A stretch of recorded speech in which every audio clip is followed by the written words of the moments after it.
Good evening, glad that you are watching your channel of choice on TV47 News Tonight.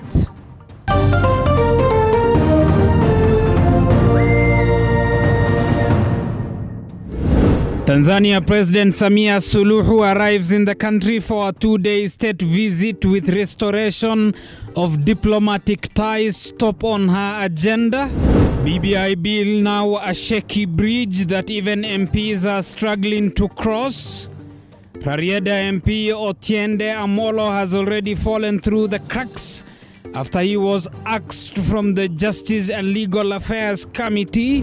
Plus, the National Interfaith Council says all worship meetings will last for just 120 minutes and only 1/3 of the capacity will be occupied during any worship session. The ARV's blame game continues, with KRA now revealing that 78 containers of the life-saving drugs have long been cleared, even as patients went for months without drugs.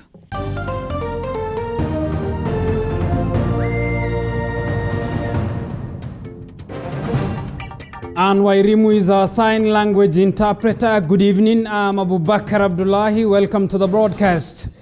Now, Tanzania President Samia Suluhu Hassan arrived in the country today morning, marking the start of her two-day visit, whose top agenda is to restore diplomatic ties between Kenya and Tanzania. Suluhu was welcomed by President Uhuru Kenyatta at State House, where the two held bilateral talks in the afternoon.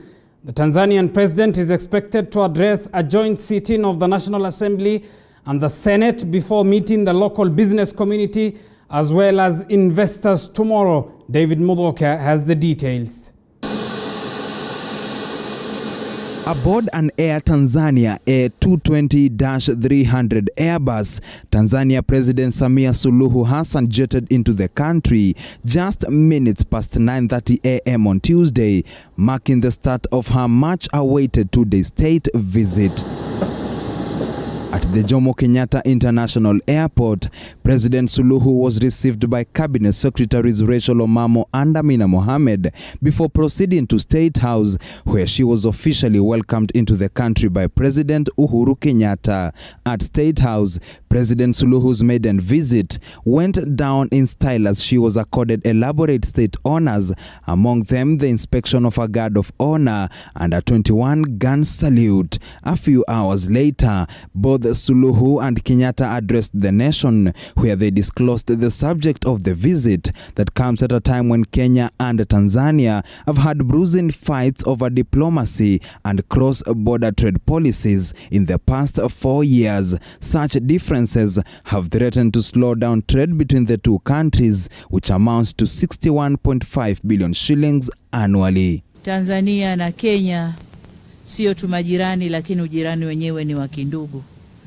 Alisema pia kwamba ukiangalia mipaka inayozunguka Kenya, mpaka wao na Tanzania ndio mkubwa kuliko mipaka ya nchi nyingine zote. Wewe tunakuona kama dada yetu. Wewe tunakuona kama ndugu yetu. Na nchi ya Tanzania na nchi ya Kenya ni kitu kimoja, na safari hii itaenda mbali sana. And in what seemed as the two heads of state, one in his final term and the other fresh into office, extending an olive branch to each other, the two went on to unveil various key projects that will bolster ties between Kenya and Tanzania. Lakini jengine aliloliongeza Mheshimiwa Rais, na mimi nakubaliana nalo, ni kwa waziri wetu wa afya kukaa na kuangalia kurahisisha mfumo wa kuingia na kuchekiwa kwenye mambo haya yaliyoingia ya COVID au corona, watu wetu wapate huduma za haraka. Tumeweka mikataba haswa ya mambo kuhusu kujenga pipeline ya gas kutoka Dar es Salaam mpaka Mombasa. Nitumie lugha ya Mheshimiwa Rais, tutaweka kidole hivi karibuni, lakini pia na mwingine tuko kwenye mazungumzo kuumaliza. President Suluhu later visited the Kenyatta Mausoleum at Parliament grounds, where she, in the footsteps of her predecessor John Magufuli in October 2016, lay a wreath in honor of the late Mzee Jomo Kenyatta. On her second and last day in the country, President Suluhu will address a joint sitting of the National Assembly and Senate.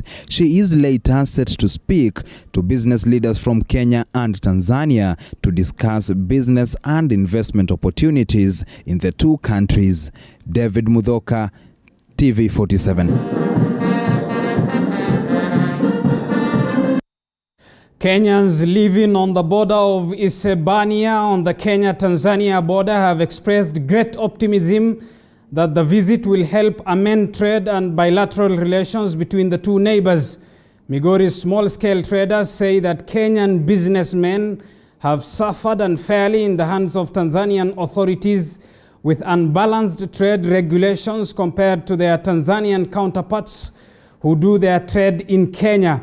Migori County small-scale traders have deep trade ties with Tarime town in Tanzania, where they buy, sell fruits, rice, maize and vegetables.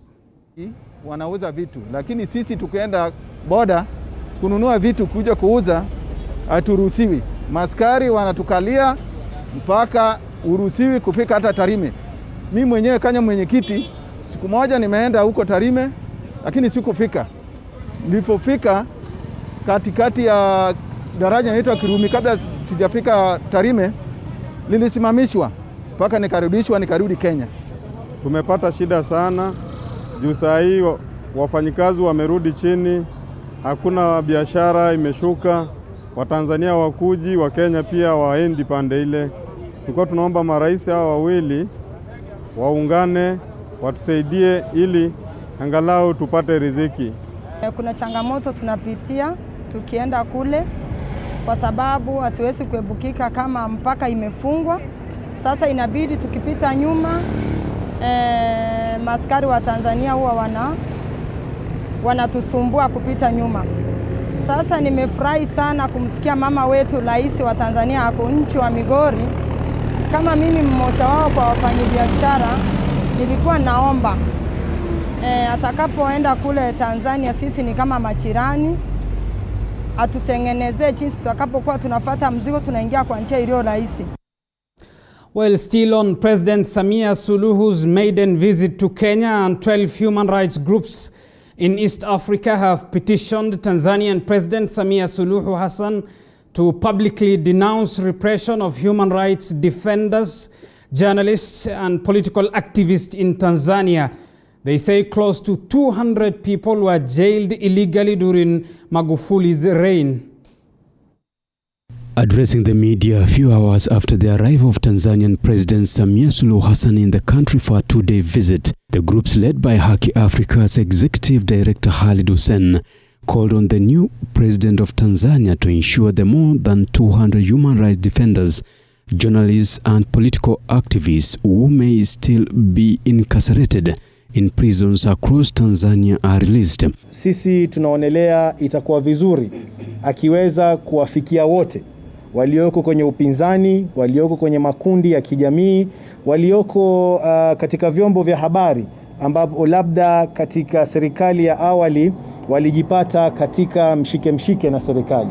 Kwa hivyo ndio kama mashirika ya kutoka pande zote za Afrika tunamuomba Mama Suluhu awalete wote kwa pamoja, wakiwemo viongozi wa kisiasa na Watanzania kwa jumla. According to the human rights groups, their arrests are linked to the 2020 general election during the tenure of the former president, the late John Pombe Magufuli. The groups also warned other African leaders who still exhibit dictatorial tendencies. Awe ni mfano mzuri kwa wanaume, wale marais wanaume ambao labda wanaendelea kunyanyasa wananchi wao.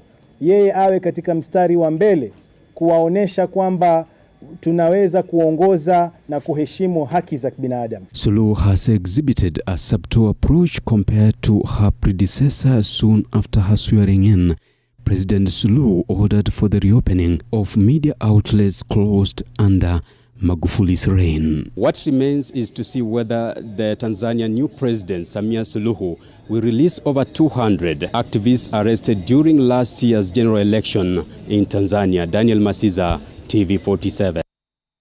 Let's get to some politics. And National Assembly Speaker Justin Muturi has ruled out any possibility of amending the Constitutional Amendment Bill 2020. The Speaker says the bill is a popular initiative and cannot be amended by members of Parliament. And as our Parliamentary Affairs reporter Elizabeth Mutuku now reports, a section of members of Parliament allied to ODM boss Raila Odinga have been pushing for the amendments. As Parliament debates the Constitutional Amendment Bill 2020 ahead of voting and its passage in the bicameral House, National Assembly Speaker Justin Muturi has ruled out any possibilities of amending the bill. And that's why, Mr. Speaker, I don't agree with those proponents that we cannot amend this bill.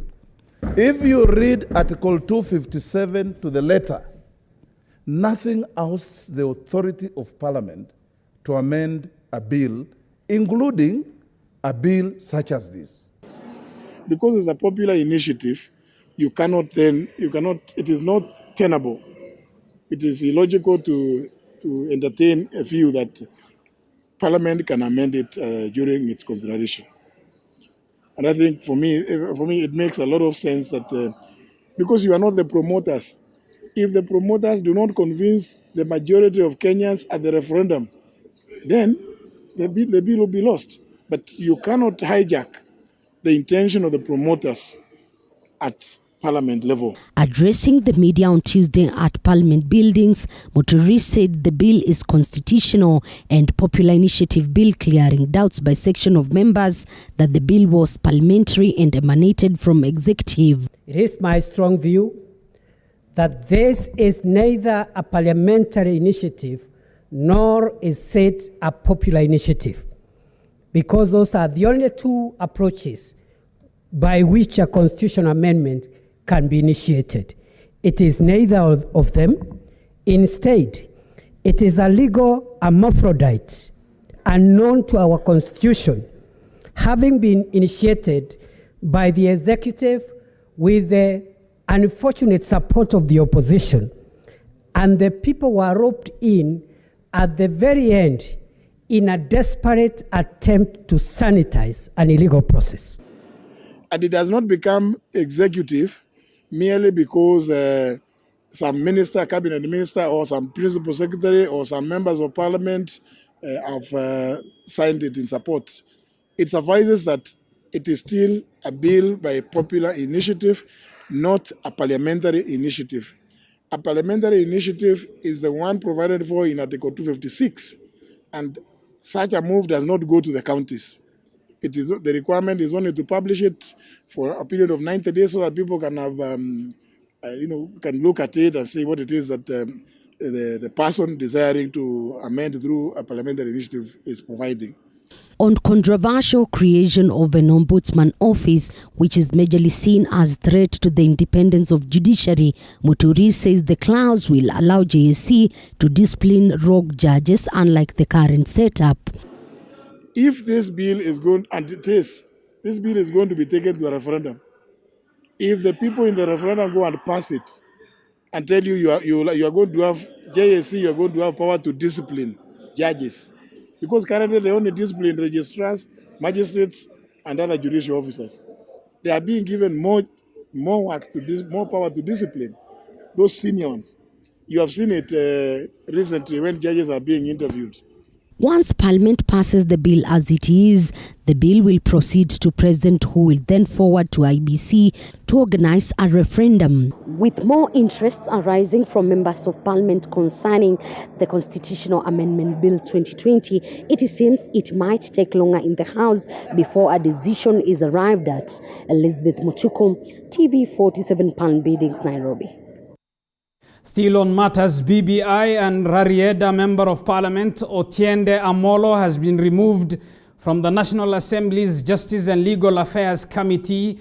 The ODM lawmaker advocated for changes in the Constitutional Amendment Bill 2020 against the interests of ODM party leader Raila Odinga.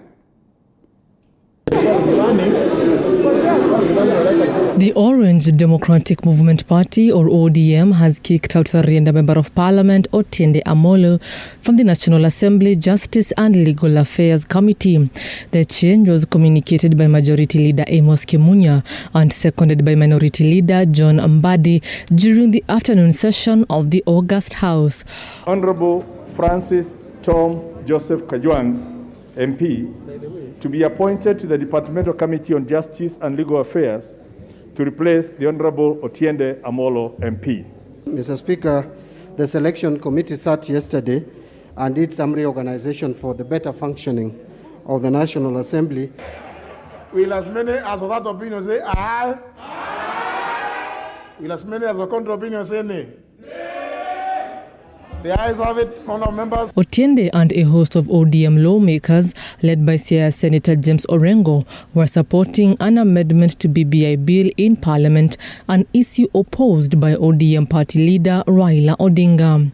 A major conflict of interest has ensued since JLAC is the committee deliberating the Constitution of Kenya Amendment Bill 2020, popularly known as the BBI. Parliament will either pass or reject. Is it in vain? Ask yourself. In terms of the issues that were brought before the House, we must answer those questions. Where we have identified pitfalls, we have suggested how you overcome them. This comes barely a day after ODM assured its supporters and the general public that its members are allowed to differ on the constitutional review since the party is a democratic institution. ODM chairman John Mbadi took advantage of the changes in the membership of specified committees to hit back at Otiende, who in a previous sitting challenged Mbadi's legal know-how. Professors of law like John Mbadi is saying it's not true. But that is okay, because that is your view. I am talking about the law. John Mbadi, you've not stepped in law school, so just allow me. Tom Joseph Kajwang is joining. He may not be a professor in law, but is the People's Chief Justice, and so is well versed in legal matters, and I wish him well in that committee. The Rarieda parliamentarian was immediately replaced as the vice chairperson by his Ruaraka counterpart TJ Kajwang. The 27-member committee is led by Kangema Member of Parliament Muturi Kegano. Grace Josephine for TV47. Thank you, Grace Josephine, for that report. You are watching TV47 News tonight. Time for us to take a short break. Stay tuned. We'll be back with more news after this break.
Welcome back to TV47 News Tonight.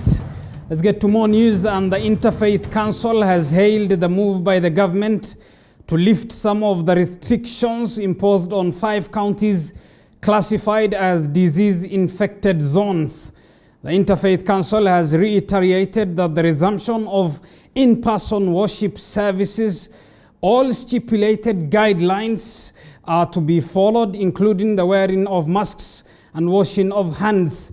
Worship services have also been capped at 120 minutes. Mwangi Maina has more. The Interfaith Council has insisted on the need for observing COVID-19 containment measures as stipulated by the Ministry of Health to the latter. The council says places of worship could be avenues for spreading the disease if congregants let down their guard. The in-person worship can resume in all regions following the 1/3 capacity of the places of worship. This is achieved by strictly adhering to the 1.5 meter social distancing. The council has retaliated that all congregants must have their masks on throughout the worship services, as well as sanitizing and washing hands properly before and after every worship service. The council has also cautioned against the common use of shared items in places of worship. Even when speaking to microphones, wear your masks at all times. The Interfaith Council has also restricted serving of food in funerals and all other social gatherings. The council underscored the need for vaccination, saying it is the most definite way to contain the power of the virus. As such, they have asked the government to ship in vaccines enough for every Kenyan. Encouraging and hope that indeed, in spite of the crisis that are happening in India, that we will have the vaccines available, and many, enough for the Kenyan population. This is what we plead with our government and pray. Worship services have been capped at 2 hours, and only 1/3 of the capacity of the place of worship is allowed in at any moment. Even after President Uhuru Kenyatta lifted some of the measures to contain the spread of COVID-19, the Interfaith Council has insisted that the observance of these containment measures have to be observed in all places of worship and in all gatherings to combat the spread of COVID-19. Mwangi Maina, TV47, Nairobi. Thank you, Mwangi Maina, for that report. Elsewhere, in a bid to further boost and improve the tourism sector, the county government of Mombasa has kicked off the COVID-19 vaccination exercise of hotel keepers and caterers. The exercise, which targets 3,000 employees in the sector, including managers, chefs, and service providers, will assist in giving confidence to the tourists visiting different destinations of their safety against the virus. Tuesday morning, the tourism industry frontline workers in Mombasa County woke up to a COVID-19 vaccination exercise facilitated by the county government as a measure of the county's preparedness to curb COVID-19 infections and a stamp of safety for the workers. According to Mombasa County Tourism Chief Officer Asha Abdi, there is hope for the tourism sector since the inception of the Romanian and Ukrainian tourist courier flights, hence cementing the importance of their safety through the COVID-19 vaccination exercise. As a county, we are doing this because primarily the safety of our frontliners is our top priority. Particularly, I must mention the support we've gotten from Ukraine and Romania in terms of the direct flights. Just last week, His Excellency, the Governor, also signed in with Morocco, and Morocco is our new partner on board when it comes to tourism. And of course, we are really looking forward in terms of this particular agreement coming into fruition as we target regional markets. She further cited that the county government has put in place measures to cushion the industry and promote its revival amidst the COVID-19 pandemic. We have also seen an extension of period of payment for single business permits for establishments operating within the industry, of course, again, up to June 20th. We have also seen a 30% discount for all businesses being operated by women, being operated by youth, and people with disability within the industry. The Kenya Association of Hotel Keepers and Caterers boss, Dr. Sam Ikwai, highlighted the havoc that the third wave has caused in the sector. We had lost up to 4,000 jobs as at the end of April, and this was purely as a result of, yes, COVID, but also we were experiencing the usual low season months that we normally have from between April to June. The tourism industry employs at least 12% of the country's population. After a long struggle to stay afloat, the tourism sector can now breathe a sigh of relief as the COVID-19 vaccination exercise is expected to boost tourism that contributes to the country's 10% GDP. Patronila Goren, TV47, Mombasa County. Moving on, KRA has absolved itself from the ARV standoff in the country, saying its Customs and Border Control Department cleared a total of 78 containers between the months of February and March this year, ready for distribution. Appearing before the Parliamentary Health Committee, KRA top officers said only about 13 containers are still remaining at the port pending clearance from the Pharmacy and Poisons Board.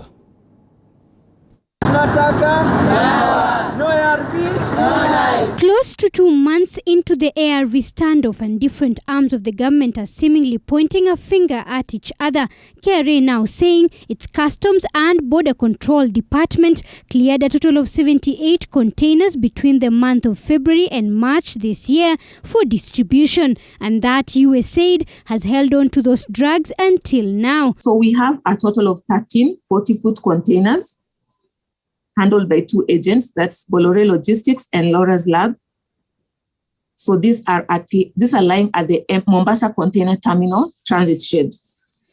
There's an 80-foot container that arrived on 5th February 2021. And then there's a 3x40 containers that arrived on 20th February 2021. And then there's a 2x40 containers that arrived on 5th March 2021. These have the HIV self-test and tablets. Further, KRA says the remaining 13 containers stuck at the port are awaiting clearance from the Pharmacy and Poisons Board, a matter that they would clear easily once the clearance is done. As of today, and we've been following constantly, Bolore clearing agent reported that they were yet to receive the approved permit from the Pharmacy and Poisons Board. Hence, they've been unable to lodge an entry and make any progress. The ARV standoff has been ongoing for several months now after the country's main donor, USAID, decided to switch the importing company from KEMSA to Chemonix following a series of corruption scandals in KEMSA. Zainab Mohammed, TV47. The Judicial Service Commission on Tuesday conducted interviews for the judge of the Supreme Court in an effort to find the suitable candidate. In the morning session, Judge Ndumanderi, who has 31 years of experience in the legal profession, told the commissioners that he is capable serving in the Supreme Court. And in the afternoon session, legal scholar Dr. Patrick Lumumba was grilled by the commission.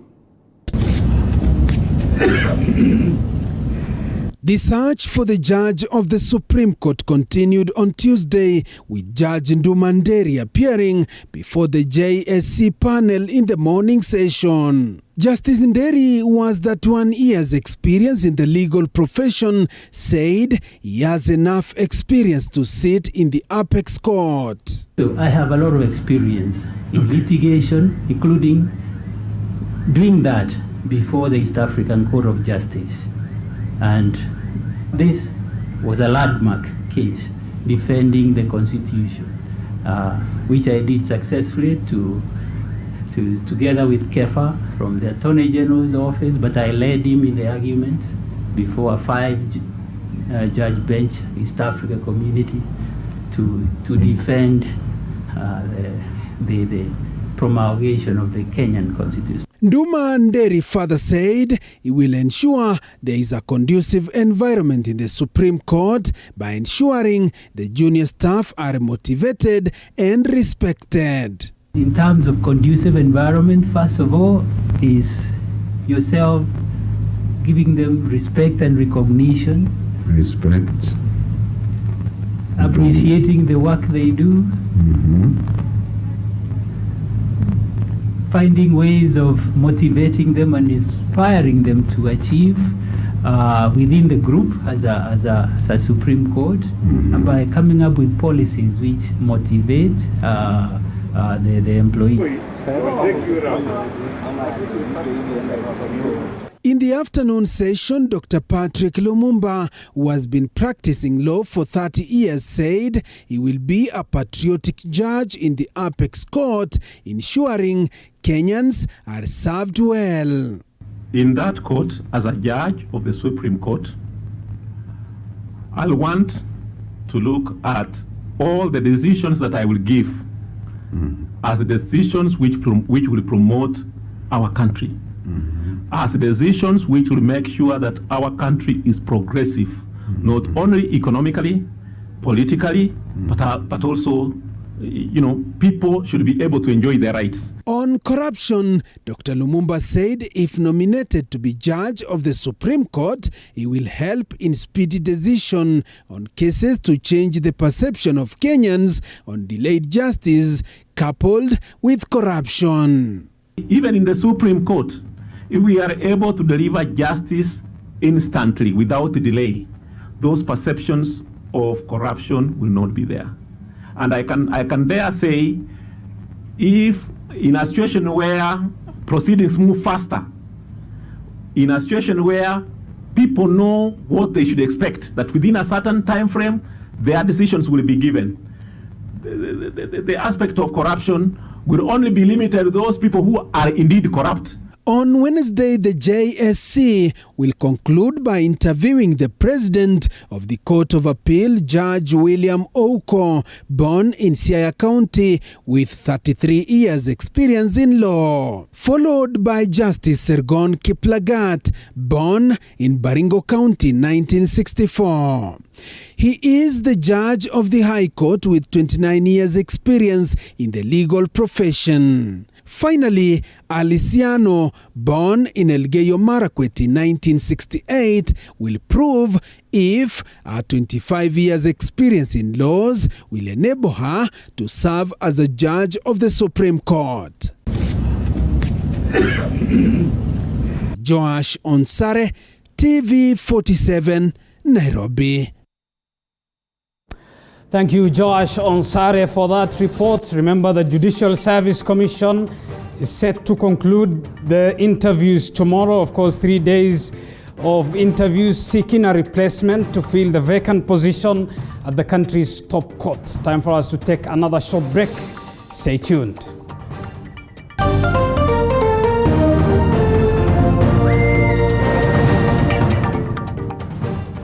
You are watching TV47.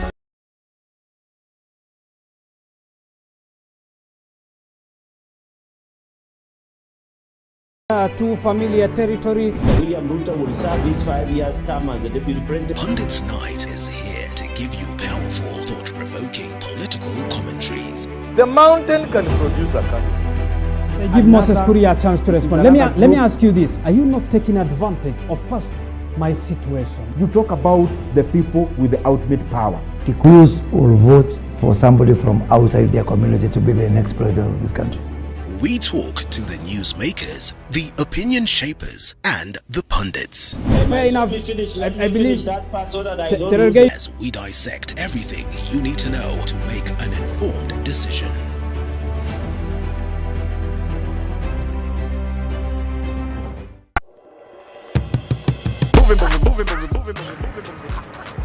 Oh, hi. It's not what you're thinking. It's a cup of coffee. Coffee, movie. Together, coffee with movie. Every Sunday, 8 p.m. on TV47, where we bring you interesting, enticing people. Well, we've concentrated on musicians. Yeah. Yeah. producers. So now I manage because telemanagement and events management I think was my passion. Right about now we want to go beyond to the counties and to other countries. I'll see you. Let the sun stand still like Joshua times for 3 hours, but this time for only 1 hour. We bring you coffee with movie, interesting, enticing guests. I'll see you. Tunaweza anza tuna Mombasa, Kisumu, Nakuru, twende Uganda, Magufuli Land, TZ, you never know. It is coffee with movie. Jua unaweza enda sasa.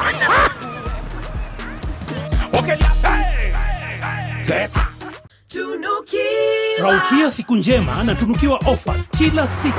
Pata offers zote mahali pamoja ili uongee zaidi, utume SMS zaidi na ubrowse zaidi. Wewe usijali.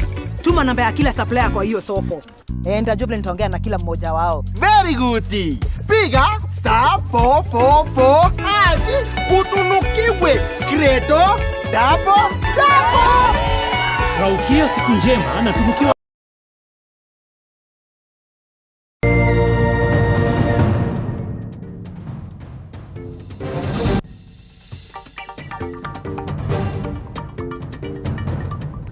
Welcome back. Now, border clashes in Isiolo County have recently escalated from gun attacks to grenade blasts as 2 people died recently and 8 others injured in an incident at Urura Korbesa in Isiolo County.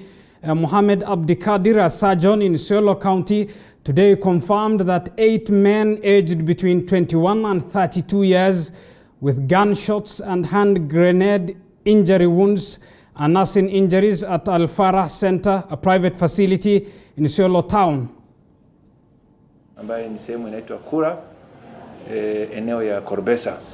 Watu 10 wali involved kwa hiyo vita. 2 walikufa on the spot, 8 waliletwa hapa hospitali Isiolo na tukawapata. Kati ya watu 8 wote ni wanaume kati ya miaka 21 na 32. Haya yaongozwe na national government ili mkutano kubwa ifanywe ili tuweze kuulizana ni chanzo ya hii maafa, chanzo ya hii majeruhi, chanzo ya hii wizi ya mifugo yanatokana na namna gani na tusuluhishe. Maafa yote yanatokea katika kaunti ya Isiolo. Hata kama tunasema ni vita katikati ya Garissa na Isiolo, pahali vita inatendeka si Garissa, pahali vita inatendeka ni Isiolo. Silaha haramu imezidi na lazima serikali ichukue hatua ya kupunguza hizo silaha haramu na kuleta amani kwa sababu hizi vita yote inatokana na silaha haramu. Elsewhere, a 27-year-old woman suspected to have killed her boyfriend in Gitaru, Kiambu County last week will be arraigned in a Kikuyu court tomorrow. The suspect, Ann Waithera, surrendered to Nakuru police station Tuesday morning in connection with the death of Kelvin Kimani after being on the run for days. She is currently being held at Kingero police station in Kiambu.